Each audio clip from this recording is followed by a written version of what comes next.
शफरा कहती है thank you sir दोबारा जिक्र करने के लिए इंशाल्लाह। अब नहीं बोलना। अच्छा थैंक यू जी, बिल्कुल जी, ज़रूर मत भूलिएगा। इंशाल्लाह ताला आप लोगों ने सीट्स ये उठानी है, पीपीएससी की सारी सीट्स इंशाल्लाह ताला आप लोगों के पास ही हैं। बस विशेष फॉर यू, तो आगे बच्चों को जाकर आपने अच्छा डिलीवर करना है। तो बात हम करते हैं जी जर्नल के ऊपर, बात हम लिखने लगे हैं जी। The topic is journal. Journal क्या है? जर्नल इज अ बुक जिसको हम लोग बुक ऑफ ओरिजिनल एंट्री का नाम भी देते हैं। बेसिकली हम लोग अकाउंटिंग में जब अपनी बुक्स ऑफ अकाउंट्स बनाना शुरू करते हैं, द फर्स्ट स्टेप हम लोग जो फर्स्ट ऑफ टाइम अपनी ट्रांजेक्शन जिस बुक में रिकॉर्ड करने के लिए लेकर जाते हैं, उस बुक को हम क्या नाम देते हैं? जर्नल का नाम दिया जाता है। उस बुक को हमने क्या नाम दे दिया? जर्नल का नाम दे दिया, कि जहां पर फर्स्ट टाइम हमारी ट्रांजेक्शन को रिकॉर्ड किया जाता है। अब जब हम ये जर्नल बनाते हैं तो देर इज नो डिस्टिंक्शन कि ये जर्नल किसी खास एसेट का है या ये जर्नल किसी खास एक्सपेंस का है। जर्नल एक जनरल जर्नल होता है। ये मैं दो वर्ड डिफरेंट बोल रहा हूँ, जनरल जी वाला और जर्नल जे वाला। ये एक जनरल जर्नल होता है हमारे पास, जिसमें every type of transaction will be recorded. किसी चीज को हमने इसमें फोकस नहीं करना होता, डबल एंट्री कॉन्सेप्ट को फॉलो करते हुए हमने जर्नल बनाना होता है, लेकिन इसमें एक चीज को फॉलो हमें जरूर करना होता है, that's this book is maintain on chronological basis. Chronological का मतलब होता है डेट वाइज बुक बनाई जाती है, कि जैसे जैसे ट्रांजेक्शंस अकर होती जा रही हैं हम उसको रिकॉर्ड करते जा रहे हैं। बेशक वो ट्रांजेक्शन किसी एसेट की है, किसी एक्सपेंस की है, किसी इनकम की है, या वट एवर द थिंग्स, किसी भी चीज की ट्रांजेक्शन है हमारी, तो उस मॉनेटरी ट्रांजेक्शन को हमने जब जर्नल में रिकॉर्ड करना है तो क्रोनोलॉजिकल ऑर्डर बस हमने फॉलो करना होता है। अब उससे अगली बात आती है कि हाउ टू रिकॉर्ड दिस। हम इस बुक में रिकॉर्ड किस तरह से करते हैं? एक ट्रांजेक्शन को इस बुक में रिकॉर्ड किया जाता है by making a journal entry. ठीक हो गया? By making a journal entry की हम बात करते हैं। मैं यहाँ पर इसको डिस्क्राइब कर रहा हूँ, तो by making a journal entry. ठीक हो गया?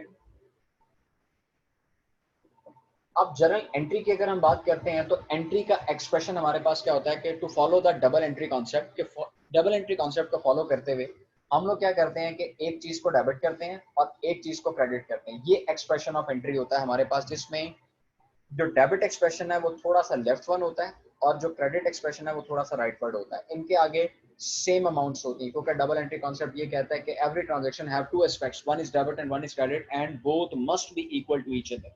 ये दोनों एक दूसरे के बराबर होंगे। तो ये हमने एक एंट्री बनाई, that is called simple entry. ठीक हो गया जी? जैसे अभी मैंने ये एग्जांपल्स आपके साथ शेयर की थी, तो कैश इसमें डेबिट हो रहा है, कैपिटल इसमें क्रेडिट हो रहा है, ये एक पूरी एंट्री होती है। इसी तरह से कैश डेबिट हो रहा है, एक सेल होता है, ये पूरी एंट्री होती है। अब इसके नीचे एक छोटी सी शॉर्ट एक्सप्लेनेशन होती है, इसके नीचे एक छोटी सी शॉर्ट एक्सप्लेनेशन होती है जिसको नरेशन का नाम दिया जाता है। नरेशन क्या है? अब मैं यहाँ पर लिख सकता हूँ कैश सेल्स। ठीक है? ये सिंपली नरेशन सिर्फ इतनी है, कैश सेल्स, ये चीजें हमने किस पे बेची हैं? कैश पे बेची हैं। मैं इसको ऐसे भी लिख सकता हूँ कि गुड्स सोल्ड ऑन कैश, कि हमने किस पे चीजें बेची हैं? कैश पे चीजें बेची हैं। तो ये हमारे पास एक एंट्री है, और एंट्री को रिकॉर्ड किस में करना है? जर्नल में रिकॉर्ड करना है। अब इसके ऊपर मैं अगली बात करने लगा हूँ, द आर्ट। ठीक है? एक आर्ट है recording the entry in journal. Journal को एंट्री में रिकॉर्ड करना एक आर्ट है, and this art is called as journalising. Journal में एंट्री को रिकॉर्ड करने को जर्नलाइजिंग बोला जाता है। क्लियर होगी बात नहीं? कि हम जर्नल बना रहे हैं, हम उसमें ट्रांजेक्शन्स को इन the form of entry record कर रहे हैं, तो इन द फॉर्म ऑफ एंट्री हमारी बुक्स ऑफ अकाउंट्स में जब जब जर्नल में हम रिकॉर्ड करते हैं तो इस पार्ट को हमने क्या नाम दे दिया? जर्नलाइजिंग का नाम दे दिया हमने। क्लियर होगी बात नहीं? तो दैट इज कॉल्ड जर्नलाइजिंग। इसको जर्नलाइजिंग का हमने नाम दे दिया। जैसे मैंने आपसे पहले कहा कि इसको बुक ऑफ ओरिजिनल एंट्री कहा जाता है, कि फर्स्ट टाइम ट्रांजेक्शन जो होती है वो इस बुक में रिकॉर्ड की जा रही है। ये चीज हमारे पास आती है। अगर हम इसके कॉलमर एक्सप्रेशन चले, मैं इसका फॉर्मेटिंग आपके साथ बाद में डिस्कस करता हूँ। तो अब ये इसको तो हमने नाम दे दिया सिंपल एंट्री का। अब सिंपल एंट्री के बाद एक एंट्री की टाइप होती है, that is called compound entry. अब ये कंपाउंड एंट्री क्या चीज है? कि जब दो सिंपल एंट्रीज को आपस में इस तरह से ज्वाइन किया जाए कि दो सिंपल एंट्रीज आपस में ज्वाइन करके एक कंपाउंड एंट्री बनाई जाती है। अब कंपाउंड एंट्री कब बनती है? सिंपल एंट्रीज को आपस में ज्वाइन किस तरह से किया जा सकता है कि जब दो सिंपल एंट्रीज में कॉमन डेबिट या कॉमन क्रेडिट नजर आता है आपको, कॉमन डेबिट या कॉमन क्रेडिट नजर आता है, तो वहां पर हम क्या कर सकते हैं कि दो सिंपल एंट्रीज को आपस में मर्ज करके हम क्या बना सकते हैं? कंपाउंड एंट्री बना सकते हैं। मैं एक छोटी सी एग्जांपल यहाँ पर शेयर करता हूँ कि मैं एंट्री पास करता हूँ जी सैलरी टू कैश, और एक तरफ मैं एंट्री पास करता हूँ रेंट टू कैश। ठीक है जी? दो एंट्रीज मेरे पास है, सैलरी टू कैश और रेंट टू कैश। अब इस एंट्री के अंदर अगर आप दोनों सिंपल एंट्रीज में अगर आप देखिए तो आपको कैश दोनों तरफ क्रेडिट होता हुआ नजर आ रहा है, एक कॉमन क्रेडिट आपको नजर आ रहा है। तो अगर मैं इन दो सिंपल एंट्री से कंपाउंड एंट्री बनाना चाहता हूं तो मैं किस तरह से लेकर जा सकता हूं इसको? मैं यहाँ पर सैलरी को भी डेबिट करता हूं, देन उसके बाद रेंट को भी डेबिट करता हूं और इसके बिहाफ पर कैश कंबाइन क्रेडिट कर देता हूं, इन दोनों के अमाउंट्स को सम करके, ताकि एंट्री भी बैलेंस हो जाए। हमारा जो कॉन्सेप्ट ऑफ अकाउंट एंट्री है and the rule of entry है, जो हमारा रूल है वो भी फॉलो हो जाए कि हर एंट्री में एटलीस्ट एक डेबिट और एटलीस्ट एक क्रेडिट।